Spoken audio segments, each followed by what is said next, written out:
Nice, cool day for practice today. First day in full pads. Really pleased with a lot of things during practice. We did have high temperatures this morning. It was a cooker out there with the humidity, and in full pads, and the energy up. But I tell you, the kids didn't disappoint. Started off with a live goal line 11-on-11 drill, and I thought for the first day live contact in that situation, that area of the field, I thought we executed pretty clean down there. You just worry. First day of contact, a lot of times you see some sloppy stuff, but I thought that was a very clean drill. And good inside run period for the first day, and then I thought they really pushed through and finished practice very strong. Had a good field goal work at the end, and a pretty high energy team period at the end. So good first day in pads. Who do you think, anybody kind of rise to the occasion when things got live today at all? I think a lot of people did. That's one that kind of stood out to me was down there in the inside run period, which is a deal where the offense can't throw it. It's a between the tackles kind of deal. So there ain't a whole lot of run room right there. And Shane Calhoun, we had an ISO play. He's the lead blocker, and really had a big block on one of our big inside linebackers. To pop, I think it was Keaton or Rajay one. Pop one of those guys free, and that's a block a year ago I don't think Shane could have made, and that's a block a lot of guys, a lot of tight ends can't make because it takes athleticism to be able to block, go up against a guy that has pretty good athletic ability, and then it takes some physicality against the guys that are the size of our linebackers. So lots of guys like that today that I thought did some good things. I thought Pop McKay showed some of what he has down there in that goal line period. He should have been hit for a loss when the second offense is going against the second defense, and he was able to break the tackle in the backfield and gain positive yardage. Sometimes that doesn't stand out to fans in the stands, but that's a -2 play turns into a +3 play. That's a 5-yard difference, inside the 10-yard line. So, lots of positives. With Pop, how is he coming along and just learning the playbook? I know it's a lot for. It is a lot. I think he's coming along. It's a lot. You start throwing the whole passing game to a high school kid, and it's much more complex than anything he's ever done. But he's handling it well, and the physical ability has shown itself already. I think he's a guy that's going to be able to play for us this year. Obviously we have 2 very talented starting tailbacks, but you're going to need more than 2 throughout the season. Coach, can you talk about the offensive line and how they're looking so far? I thought had a good day today. That's what I was talking about when I said that the goal line period was so clean. Is you didn't have any false starts. I thought really good execution. I thought the level of contact was really good at the line of scrimmage, and so I'm pleased with that for the first day.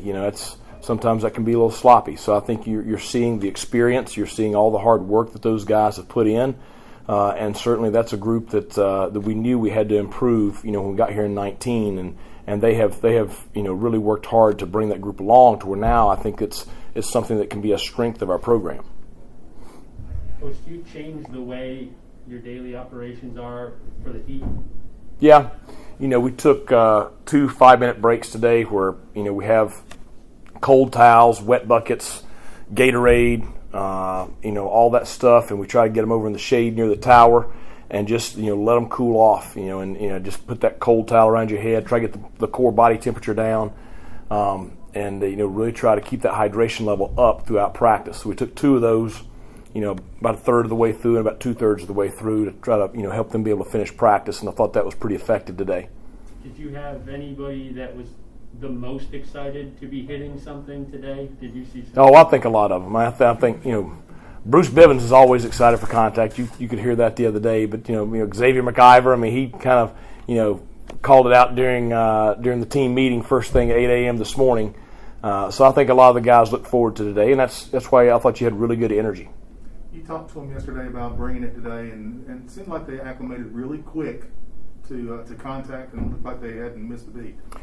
Well, I think that I think that they embrace that. I don't think this is a team that's a soft football team.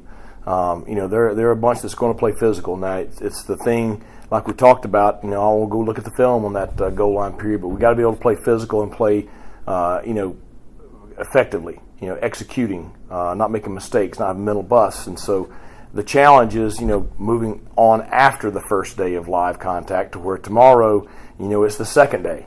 Okay, and you're back out there, and then the next day it's the third day. And then, you got Friday and we got scrimmage Saturday. It's stacking those days together because, this is the week in camp where I promise you we all forget what day it is. I mean, you go to bed at night, you go in the house and go to bed, you wake back up, I leave, and you get back here and it's dark when you leave, it's dark when you get here, same thing for the kids, and then what day is it? You have no idea if it could be Saturday, it could be Tuesday, who knows?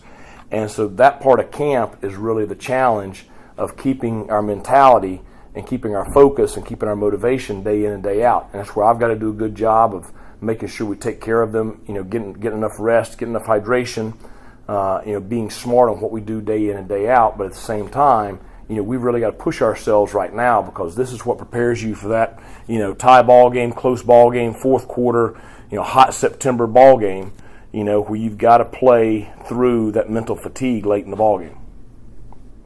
Donnie had said yesterday sometimes that on offense right now that the game plan of just getting into Rajay and Keaton, and he threw in Snead, can kind of be simple and a good thing. I mean, what do you think about that, of having a couple kind of go-to players that seem to be kind of hitting their peak? Well, what we ideally want when we get ready to line up is about 6 of those guys. I do think that everybody has a lot of confidence in those 3 guys, and that you're never going to make a mistake getting the ball in their hands. Ideally we want to see CJ come along, Shane Calhoun come along, Audie come along, some of these other receivers come along, to where you don't just have a couple of guys. You have a lot of guys that if you can get the ball in their hand, they're going to make something happen. Josiah Hatfield's a guy that I've really challenged this camp.